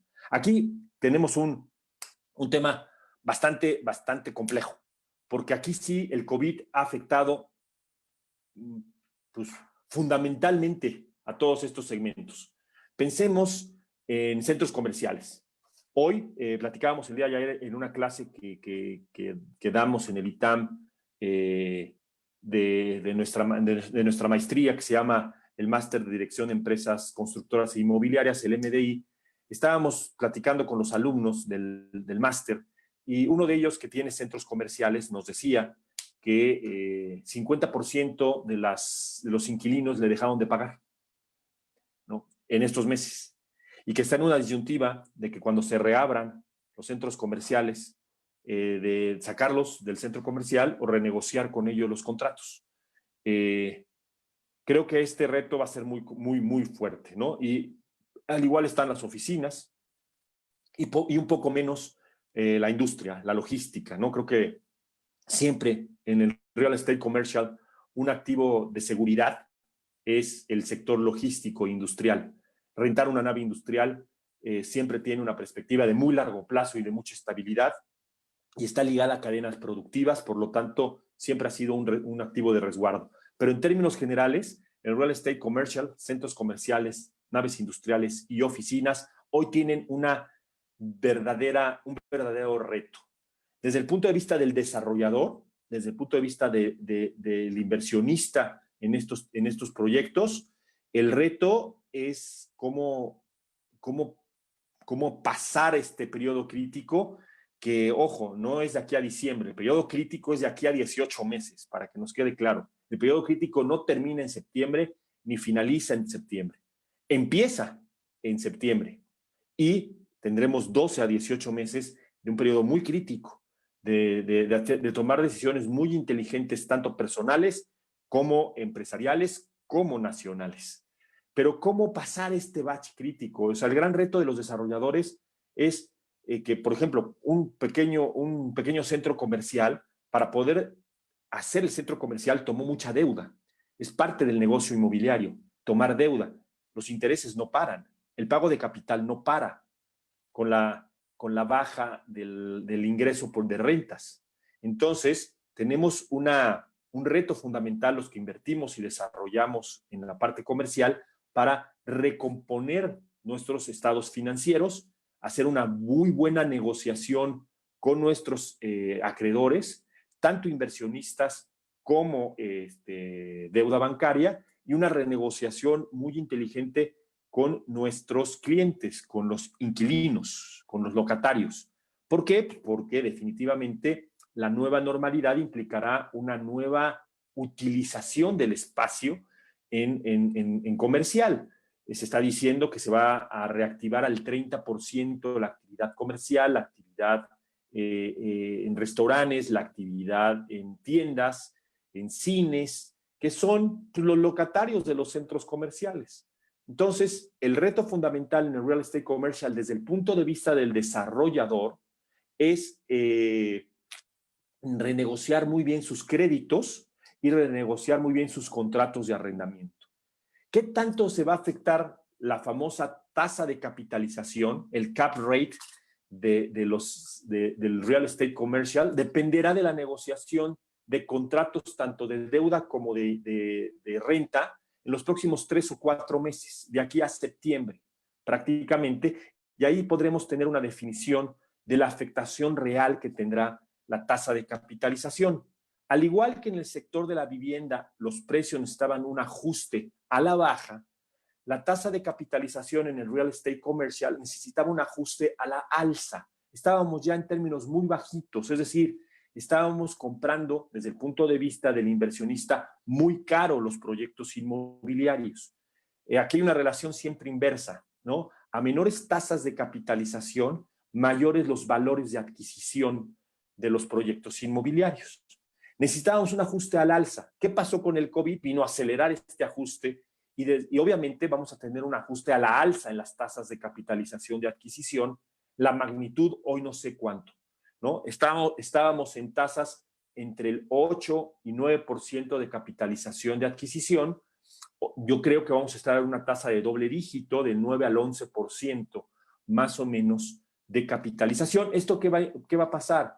Que aquellos que están vendiendo centros comerciales, que están vendiendo naves industriales, que están vendiendo edificios de oficina, pues van a tener que reajustar sus precios de salida a la baja, no por un efecto de falta de demanda, de falta de mercado, sino por un efecto financiero de la tasa de referencia. Entonces, creo que van a haber muchas oportunidades para aquellos que tengan liquidez, aquellos clientes suyos que estén líquidos y que busquen oportunidades de mediano y largo plazo en el sector inmobiliario, van a encontrar en el siguiente año oportunidades de compra muy interesantes porque va a haber ajustes a la baja en los precios de real estate commercial y considero que vamos a estar estabilizando nuevamente las rentas al tercer y cuarto del 2021. Es decir, que vamos a tener estabilidad de ingresos para los proyectos inmobiliarios, una compra barata y un cap rate bastante interesante para el que adquiere proyectos inmobiliarios. Entonces, creo que por ahí en el lado del desarrollador va a haber una un ajuste de corto plazo. Obviamente la afectación en el real estate commercial es muy grande en términos de la desocupación que han tenido las oficinas, la renegociación. Muchos amigos que desarrollan oficinas o que administran oficinas nos han dicho, no me han dejado de pagar, simplemente están sentados con... Ayer lo veíamos también con un alumno que estaba en una de estas grandes empresas de correduría inmobiliaria de las 4 grandes, CB, Jones Lang, Cushman & Wakefield. Estaba en una de esas. Yo decía, yo sigo trabajando ahorita renegociando contratos no tanto en precio, sino en espacio. Las oficinas han reducido sus espacios de oficinas considerablemente, de 3,000 a 2,000, de 2,000 a 1,000, de 1,000 a 500 metros cuadrados. Es decir, el 50% de sus espacios.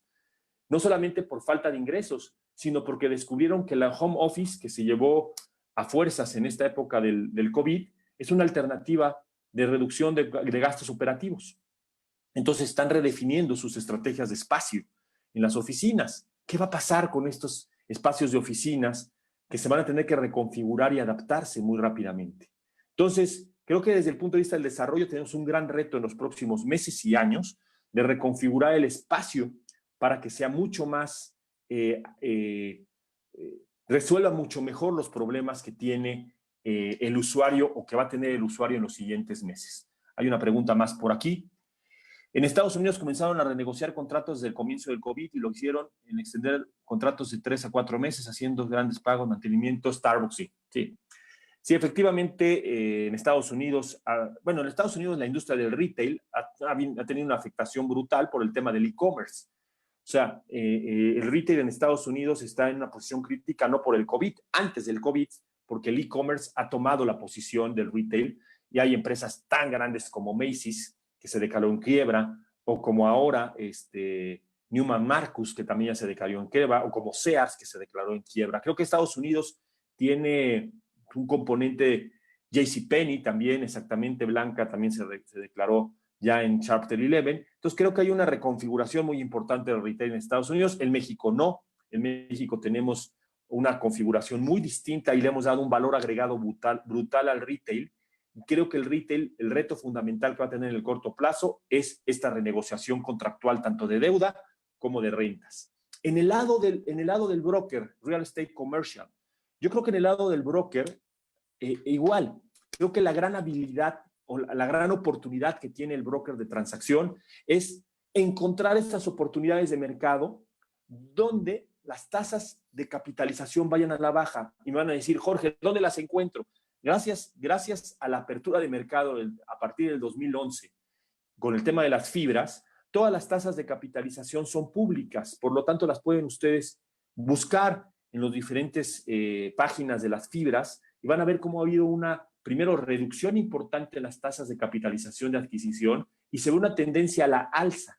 Si no, igual que Softec tiene sus plataformas para encontrar los precios de manera muy buena, como es el Dime, ¿no? De ahí de mi amigo Jim Toll. Del lado del real estate commercial también hay un proveedor que tiene esa característica que se llama Zillow, S-I-I-L-A. Zillow es un generador de Big Data del lado del retail, perdón, del lado comercial, que genera información muy precisa sobre tasas, rentas, ocupaciones de centros comerciales y de las naves industriales principalmente, y está empezando a meterse en el rubro de oficinas. Entonces, creo que hay información suficiente para encontrar esos productos en el mercado y convertirse en asesores financieros.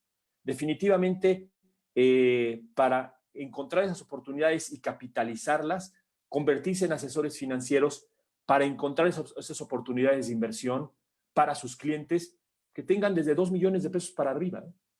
Hoy tenemos oportunidades de inversión en nuestro portafolio que generan rendimientos estables del 13% en pesos y 9% en dólares con 2 millones de pesos en el mundo del real estate comercial, en México, en Oaxaca. Entonces, creo que tenemos oportunidades bien importantes si sabemos cambiar nuestro chip. Nuestro chip tiene que cambiar de la transacción al asesoramiento, de la utilidad al flujo de efectivo. Entonces, creo que también hay muchas oportunidades en el real estate commercial. Voy aquí al chat rápidamente para ver si hay 2 preguntas más. Sila, así es, muchísimas gracias, como siempre, por todos los apoyos que siempre tenemos, increíbles, ¿no? También hay que verlos y reconocerlos siempre, ¿no? Bueno, pasemos al hotspot, ¿no? Pasemos un poco a las regiones y cómo vemos las regiones en México en el mundo inmobiliario. Y con esto me gustaría cerrar un poco la charla y abrir un poco más el tema a preguntas y respuestas. Voy a empezar de norte, me voy a empezar por el norte y me voy por la costa y me voy a seguir y luego voy al centro. Empecemos por la puerta de la República Mexicana. Empecemos por Baja California Norte. Empecemos por Tijuana, empecemos por Mexicali y Ensenada. Creo que ahí, los que estén por ahí en esa región, no me dejarán mentir, ha habido un gran crecimiento inmobiliario vertical. Creo que hay grandes oportunidades de desarrollo. Tenemos ahí clientes y amigos que están hoy teniendo absorciones de 18 a 20 unidades mensuales en el segmento abajo bueno, el 1,5 millones. Ahorita les doy el dato, por aquí lo tengo, porque hasta me sorprendió cuando platicamos con ellos hace algunos días. Déjenme dárselos. Aquí está.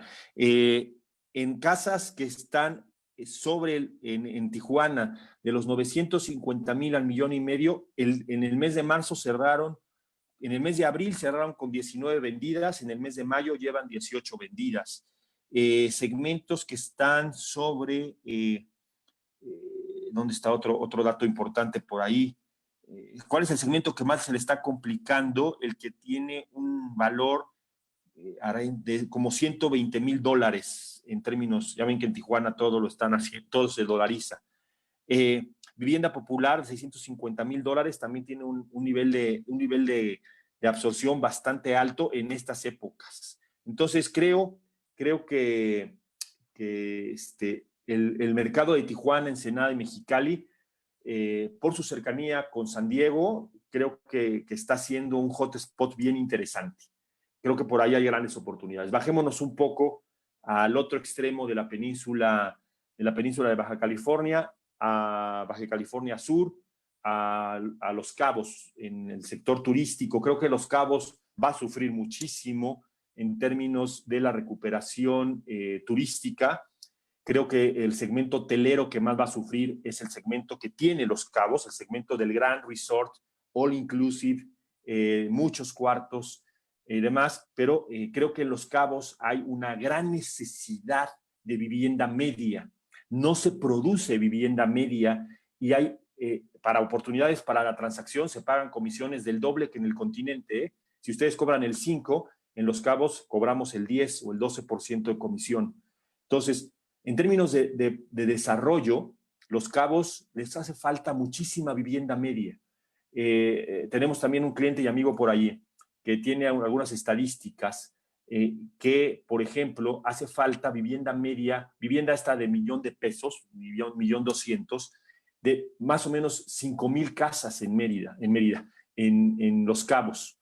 Entonces, creo que hay una gran oportunidad en el tema de la vivienda media. Tiene sus retos importantes Los Cabos, servicios principalmente, agua y luz, pero una recuperación lenta va a tener Los Cabos. Pero hay otro segmento bien interesante que también platicábamos el día de ayer, este segmento high-end, este segmento de extranjeros que han comprado su segunda residencia en Los Cabos. Por ejemplo, un buen amigo y alumno que teníamos el día de ayer comentaba que en Rancho San Gaspar, que es uno de los desarrollos más importantes de Los Cabos, donde él es el director de finanzas, muchos de los clientes extranjeros que compraron su second home se vinieron a vivir a Los Cabos en la cuarentena. Entonces, en el high-end también tenemos un tema bien interesante. No ha habido reducción. Fíjense un dato bien interesante. Obviamente el nivel de reservaciones hoteleras en Los Cabos es 0, pero se está aumentando mucho el tema de reservaciones en tiempos compartidos y el tema de reservaciones también, perdón, ahí está, y el tema de reservaciones también en Airbnb. Entonces creo que el tema de la renta vacacional es un negocio bien interesante en el sur de la península de Baja California. Perdón, me quité los audífonos porque se me está acabando la batería del iPad. Pero me sigo por la costa ya continental, Riviera Nayarit. El tema de la Riviera Nayarit es bien interesante. Creo que hay una gran oportunidad de desarrollo de mediano plazo. Todo lo que es Punta Mita, todo lo que es la Riviera Nayarit en general, desde Puerto Vallarta, Punta Mita, creo que hay muchísima infraestructura que hay que hacer ahí, muchísimos puentes aéreos que hay que hacer ahí, muchísima conexión carretera que hay que hacer ahí, pero hay una gran oportunidad de mediano plazo en el tema de la Riviera Nayarit. El Pacífico mexicano, ¿no? Oaxaca, Guerrero, Oaxaca creo que es un estado riquísimo y va a ser uno de los estados que mejor recuperación va a tener en términos post-COVID.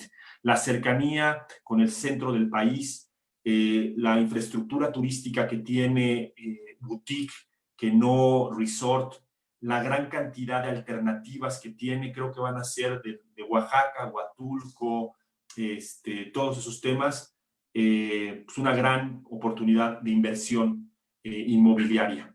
Mi Acapulco querido, yo creo que Acapulco, ahora sí que no ha salido de mal y de malas, temas de seguridad desde hace muchos años, después los temas que tiene continuamente de falta de infraestructura y demás, pero creo que Acapulco también ha tenido un periodo de recuperación importante.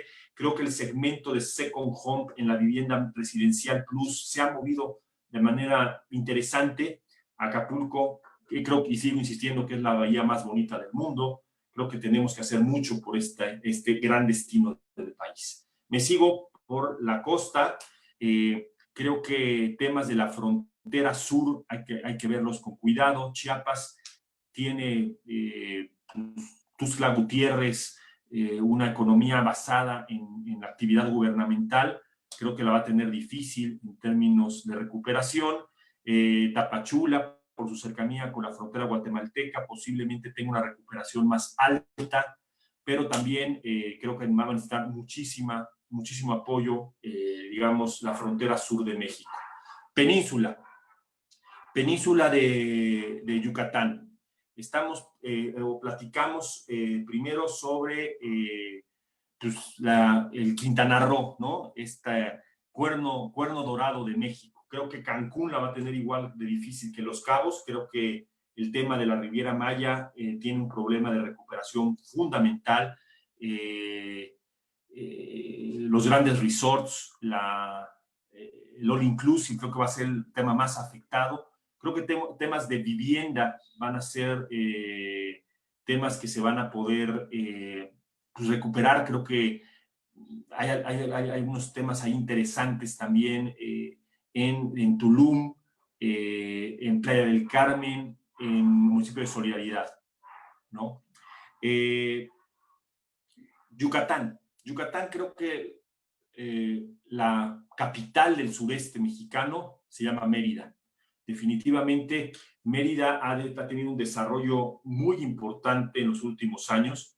Creo que hoy tendrá una recuperación más o menos buena en términos de su afluencia turística, en términos de su recuperación comercial. Creo que el segmento de mercado que se ha recuperado de manera consistente es el tema de la vivienda residencial y residencial baja. Creo que por ahí también hay cosas que podemos ver en Mérida. Creo que ha tenido un sobredesarrollo y una sobreexposición el municipio de Mérida, pero definitivamente temas de universidades, de movilidad social, de vivienda estudiantil, porque se ha convertido en la capital del sureste. Gente de Chiapas, Tabasco, gente incluso de Guatemala va a Mérida a estudiar principalmente y ha configurado a Mérida como un hub de servicios muy interesantes. Me sigo por la costa, Veracruz, creo que tiene, bueno, Campeche, la zona petrolera, Campeche, Veracruz y demás lugares alrededor de la zona petrolera. Creo que van a tener una recuperación lenta por el tema de los precios del petróleo. El sur de Veracruz, Campeche y Tabasco creo que van a verse repercutidos ahí con temas de una recuperación lenta en el sector inmobiliario. Son zonas muy ricas que siempre tienen ventas de contado muy interesantes, fraccionamientos muy claros. El centro de Veracruz y el norte creo que tienen temas de seguridad, al igual que Tamaulipas, temas de seguridad muy importantes. Creo que Tamaulipas lo único que se salva es la parte norte de Tamaulipas, donde pues, el sector logístico mantendrá la cadena productiva. Me sigo por la frontera, temas de Ciudad Juárez, Chihuahua, temas de Nuevo León, temas de Sonora. Me faltó Sonora, por ejemplo, otro hub spot interesante, creo que es Mazatlán. Creo que Mazatlán también se ha desarrollado de manera interesante. Creo que inmobiliariamente ha tenido producto muy, muy claro. Hacia arriba, creo que la zona norte de la República Mexicana, con los grandes hubs industriales como Ciudad Juárez, Reynosa, Nuevo Laredo, y ya cercanos nuevamente a la península de Baja California, creo que va a recuperarse.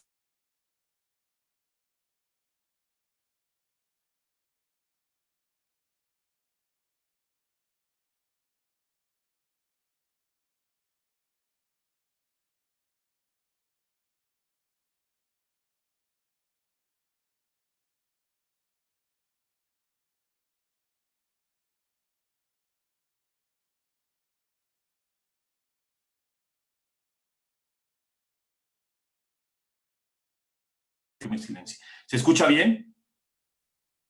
Sí. ¿Ya? Perfecto, gracias. Muy amable. Perdón, no sé por qué se silenció. 19 mensajes. Ok. Perdón, disculpen ustedes. Entonces les comentaba, en el tema del centro, en el tema del Bajío, Aguascalientes, Guanajuato, Querétaro, San Luis Potosí. Creo que aquí, como que platicábamos al inicio de la sesión, hay algunas regiones como Querétaro que puede tener algún tema de sobreoferta momentánea porque se entregaron muchos departamentos a lo largo de los meses pasados. Sin embargo, sigue teniendo una necesidad de vivienda de largo plazo interesante Querétaro. Hay que esperar a que se vuelva a reajustar la demanda, pero creo que temas en Querétaro y en toda la región del Bajío, de servicios, centros comerciales, industria, hotelería, va a verse beneficiado en términos del COVID, porque son muy cercanas a la Ciudad de México, y en términos de movilidad y de turismo y de negocios, creo que va a ser una de las primeras regiones que se reactiven. Temas del centro, Toluca, Ciudad de México, Puebla. Creo que Ciudad de México tiene un reto fundamental, es un país en sí mismo, tiene 22 millones de personas, tiene 11 alcaldías, creo que cada una de ellas es un municipio en sí mismo. Tenemos que ver cómo se reactiva, valga la redundancia, la actividad económica en la Ciudad de México para ver hacia dónde nos vamos a mover. Creo que había señales muy claras de hacia dónde nos íbamos a mover antes del COVID, pero creo que la Ciudad de México es un país en sí mismo. Puebla y Toluca, creo que Metepec se está volviendo en una región interesante, se estaba consolidando como vivienda media alternativa a las oficinas de Santa Fe. Creo que va a seguir creciendo en esos términos. Toluca, creo que se va a convertir y se seguirá convirtiendo en un hub industrial logístico. Puebla tiene un reto fundamental, desarrolló fuertemente una parte, digamos, noreste de la ciudad de Puebla, producto de todo lo que es Angelópolis. Hoy tiene un gobierno complejo y con decisiones complejas. Creo que va a sufrir Puebla en términos de negocio inmobiliario, se va a quedar ahí entrampado. Regiones que no vemos, que no vemos y que no hemos podido ver crecer, pues son estas regiones entre el centro y el norte, comarca lagunera, Durango, entre el centro y el sureste hay una serie digamos, el istmo de Tehuantepec y toda esta zona ahí que creo que tenemos que voltear a ver también para ver qué podemos hacer ahí. Pero en términos generales, hotspots, en el norte del país, Tijuana, Ensenada y Mexicali, Los Cabos, La Paz, en la península mexicana, Mazatlán, en Sonora, perdón, Riviera Nayarit completa, creo que tiene grandes oportunidades. Acapulco, no lo dejes, que es mi Acapulco y creo que tiene que salir adelante. En la península de Yucatán, seguimos insistiendo en la Riviera Maya, creo que tiene oportunidades de crecimiento todavía. La capital del sureste, Mérida, va a crecer su área metropolitana hacia Progreso, hacia Xixulub y hacia esa zona. Creo que tenemos oportunidades para allá. En la zona petrolera, hoy no vemos alguna oportunidad específica. Veracruz y digamos, norte de Veracruz tampoco. Tamaulipas, Chihuahua, Nuevo León. Bueno, nos faltó hablar de Monterrey. Monterrey es una industria en sí misma. Creo que Monterrey tiene todo por hacer. Creo que vamos a ver un resurgimiento de la industria norteña muy fuerte. Hay grandes empresarios por allá. Pero del norte del país me quedo con la franja fronteriza, me quedo con Reynosa, en Tamaulipas, me quedo con Ciudad Juárez, me quedo con Laredo, que son hotspots también. En el centro del país, creo que Querétaro capital va a cambiar un poco su balanza hacia la zona conurbada. Creo que municipios como El Marqués, San Juan del Río, Tequisquiapan mismo, van a tener un desarrollo más rápido que la propia capital. Aguascalientes dependerá de la industria automotriz, igual que Guanajuato. San Luis Potosí es un destino que me gusta logísticamente hablando. En el centro del país, la Ciudad de México tiene sus regiones y sus alcaldías que nos gustan. Me tendría ahorita de tener alguna opinión específicamente de la Ciudad de México. Puebla no le vemos ahorita un interés particular. Toluca sí, Metepec sí, en el Paseo Toyocan también hay oportunidades interesantes en el sector industrial. Y en términos generales, creo que por ahí podríamos cerrar el hotspot en este recorrido rápido por la República Mexicana. Si gustan, por el tiempo, me tomaré unos minutos más simplemente para ver Morelia, Michoacán. Vamos a empezar con algunas preguntas. Blanca, tengo un cliente que está vendiendo un hotel boutique en Mazatlán, le faltan el 30% para terminarlo, quiere vender, ¿cómo busco clientes en este sector? Convierte a tu hotel en un proyecto de inversión, mide el rendimiento, Blanca, que va a tener el hotel de Mazatlán, ponlo lo más cercano a un rendimiento fijo y pulveriza la inversión que tengas en el ticket más bajo que puedas tener. Erika, en Morelia, Zamora, Michoacán tiene un problema de seguridad importante, Erika. Creo que Morelia es una de las ciudades que más la libran en términos de hotspot Michoacán. Hay dos lugares que me gustan en Morelia, uno en particular que se llama Altozano, que lo ha hecho bastante bien y que ha desarrollado una ciudad interesante. Creo que a Morelia le falta exposición y un cambio fundamental en su mercadotecnia. Entonces, hasta aquí las preguntas. No sé si tengan alguna pregunta más, algún comentario adicional que podamos tener el día de hoy, que nos lo puedan hacer por el chat. Cristina, ¿qué argumento podría ser útil para evitar dolarizar las propiedades en Valle de Bravo? Tenemos una tendencia en Residencial Plus. Yo creo que más que un argumento para dolarizarla es una oportunidad, Cristina. Hoy creo que el dolarizar las propiedades en donde se pueda, como es el destino de Valle de Bravo, y aparte Valle de Bravo se va a convertir en un destino residencial de permanencia, no de fin de semana.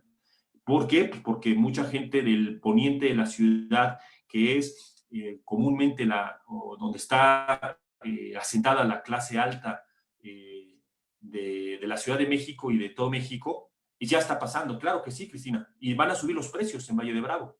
¿No? Creo que van a subir los precios en Valle de Bravo. Yo creo que es una gran oportunidad para dolarizarla, indexar las propiedades a dólares, porque extranjeros que van a ver oportunidades de inversión en México, porque las van a ver, oportunidades de inversión en México, hoy tienen un factor de depreciación del tipo de cambio muy interesante, de más del 30%, que hace que una propiedad indexada a dólares en Valle de Bravo le salga por lo menos hoy 30% más barata en términos de dólares. Entonces, más que un argumento para dolarizar, es cómo podemos hacer que en propiedades que tengan las características para poder ser dolarizadas, sean dolarizadas e indexadas a la moneda en regiones como Valle de Bravo o en regiones como Riviera Maya o en regiones como Los Cabos, ¿no? Tengo un cliente que está terminando una casa en el Rancho San Juan. Estafó, no, dice estafó, pero nada, dice estafó de México, no, dice Estado de México. Y me pregunta si es mejor terminar la casa o mejor sacarla a la venta sin terminarla en casa residencial.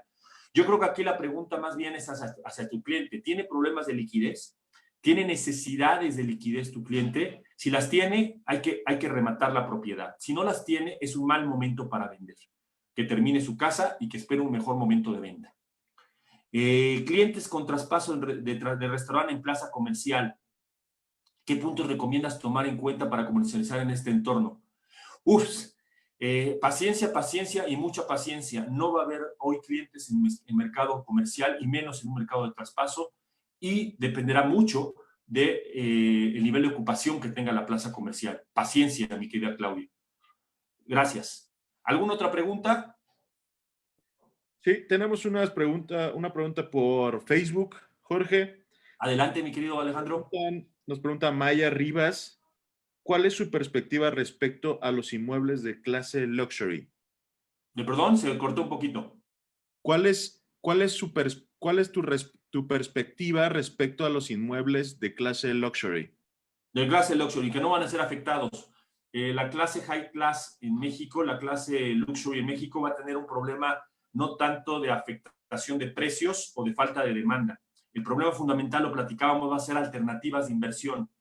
Los clientes que están en ese mercado de luxury tienen alternativas de inversión que hoy son un poco más rentables e incluso mucho más rentables que el mercado de bienes raíces. Por lo tanto, mi recomendación es que investigue más del entorno del lujo, del entorno de la propiedad exclusiva, que investigue sobre otros mercados, investigue el mercado de California, investigue el mercado de Texas, el mercado de Florida y otros activos, que investigue por el tema de las criptomonedas, de divisas y del oro, porque son las alternativas que tienen de inversión el mercado de luxury, que no se va a ver afectado por precio. Hay 18 millones de personas en ese segmento de mercado, que significan, de acuerdo a mis apuntes del día de hoy, significan aproximadamente unas 800,000 familias que necesitan una alternativa de inversión. Muchísimas gracias. Una última pregunta. ¿La permuta a quién quiere vender para comprar es mejor opción y venderlo comprar? Yo creo que más que la permuta, yo creo que opciones, por ejemplo, opciones de renta con opción a compra son excelentes alternativas que les pueden dar una flexibilidad a los clientes para hoy rentar y después tener la opción de compra en un mejor momento. ¿Qué casos es bueno dolarizar propiedades en Ciudad de México? High class, ¿no? Yo creo que el mercado de lujo creo que es donde puede dolarizarse. Alejandro, ¿alguna otra pregunta que tengan en otros canales? No, hasta ahorita yo creo que, a ver, déjame ver, tenemos una por aquí. Sí, nos pregunta Carlos Ángeles. ¿Sí? ¿Cuál es la perspectiva para el ramo residencial plus en el Estado de México? La pregunta es, ¿hay mercado residencial plus en el Estado de México? No, Yo creo que están haciendo el mercado residencial plus en el Estado de México. Hay ciertos fraccionamientos colindantes a la Ciudad de México que se están consolidando con ese segmento de mercado, están haciendo segundas residencias. Yo creo que el mercado residencial de lujo en el Estado de México está en un periodo de crecimiento. Por lo tanto, seguirá creciendo y no tendrá afectaciones en el corto plazo. 2 preguntas más y con esto cerramos. En el medio comercial tipo Mazarik, ¿qué tiempo tomará la reactivación? Entre 2 y 18 meses en general, mi querida Margarita. Para invertir, ¿qué recomiendas? ¿Casas, oficinas, locales o bodegas? Tania, más bien la pregunta te la hago al revés. ¿Cuál es el monto de inversión que tienes y cuál es tu perspectiva de inversión? ¿Cuál es tu perfil de inversión? ¿Eres patrimonial? ¿Eres de valor agregado o eres especulador? Con eso podemos contestar la pregunta. Muchísimas gracias. Pues bueno, cerramos la plática de hoy. Como siempre, muchísimas gracias a todos ustedes. No, hombre, Dice, gracias. mira, uno que no está de acuerdo conmigo, me encanta, Mario. No estoy de acuerdo contigo en la dolarización de las propiedades en la Ciudad de México. En el momento de denuncia de una casa en dólares, dejan de recibir llamadas. Pues fíjate que depende mucho, Mario. Depende mucho en qué segmento y cómo lo manejes. Si vas a anunciar una casa en dólares, pues definitivamente no hay espacio en México porque la moneda corriente son pesos mexicanos. Antes de anunciar una casa en dólares, mi querido Mario, cambia tu perspectiva. Convierte tu proyecto inmobiliario en un proyecto de inversión y luego ves si el proyecto de inversión es dolarizable con una ventaja competitiva que hoy tienen las personas que tienen dólares, que te van a poder comprar 30% más barato y tú no vas a tener que hacer descuentos en el precio. Por lo tanto, no es que estemos de acuerdo o no de acuerdo en vender una casa en dólares. Definitivamente vender una casa en dólares en México no es posible porque la moneda corriente es pesos mexicanos. Pero si tomamos en cuenta el mercado de divisas y vemos la depreciación que ha tenido el tipo de cambio en los últimos meses, es una gran oportunidad para aquellos que tengan dólares. Entonces, gracias por estar en desacuerdo. Mi respuesta es, cambia tu perspectiva de un proyecto inmobiliario a un producto de inversión. Ahora sí, muchísimas gracias a todos. En verdad, ¿cuántos nos quedan? 95, es para casi 2 horas. En serio, aquí en el Zoom, muchísimas gracias, más todos los que están en las otras redes de Coldwell Banker. Gracias nuevamente, Coldwell Banker, por esta invitación. Gracias a Phil Hendricks. Gracias nuevamente a Sandra. Gracias, Ale, por su... sí, Alejandro. Sí, dije Ale. Gracias, Alejandro, por su recepción. Y yo, no me queda más que decirles lo que dijo Steve Jobs en su último discurso, allá por el 2005. Si no lo han visto, en serio, véanlo. Creo que vale muchísimo, muchísimo la pena el poderlo refrescar. Este discurso que dijo Steve Jobs allá en la Universidad de Stanford en 2005, para los que no lo han visto, no lo voy a estoquear, obviamente. Pero en la última parte del discurso decía Steve Jobs que cuando él era joven había una enciclopedia, como nuestra enciclopedia Salvat, ¿no? Para los que somos más viejitos, la enciclopedia Salvat es como un Wikipedia, pero en papel, ¿no? Entonces, había una enciclopedia, un catálogo, un almanaque que se llamaba el Catálogo de la Tierra. Ese Catálogo de la Tierra se editaba año con año y se hizo así durante prácticamente la década de los 60 y la mitad de la década de los 70. Al final de su última publicación, al mediado de los 70, en la contraportada del Catálogo de la Tierra, había una fotografía de un pasaje otoñal, de un paseo otoñal, esta clásica fotografía de un camino sin fin, de árboles color ocre, de hojas en el piso, que nos pone a meditar. Y al pie de página de esta fotografía había una frase que tomó Steve Jobs y se volvió uno de sus más importantes mensajes o quotes en las redes sociales. La frase decía: manténganse hambrientos, manténganse imprudentes. Ese fue el mensaje de despedida de Steve Jobs. Después de ese discurso, murió pocos meses después. Cuando leo este discurso, cuando lo platico con ustedes, me pongo a reflexionar y siempre me lo deseo a mí mismo: mantenerme hambriento y mantenerme imprudente. Hoy se los deseo a ustedes, la verdad.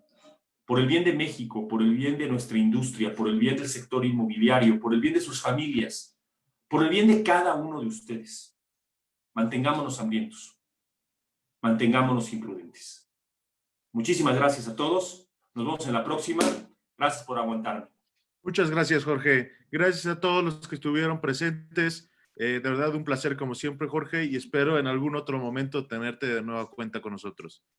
Gracias. Muchísimas gracias. Gracias a todos. Tengan... Me desconecto. A la próxima, pues dependiendo de mí, sino dependerá de los señores de Coldwell Banker. Muchísimas gracias. Gracias, Jorge. Hasta luego.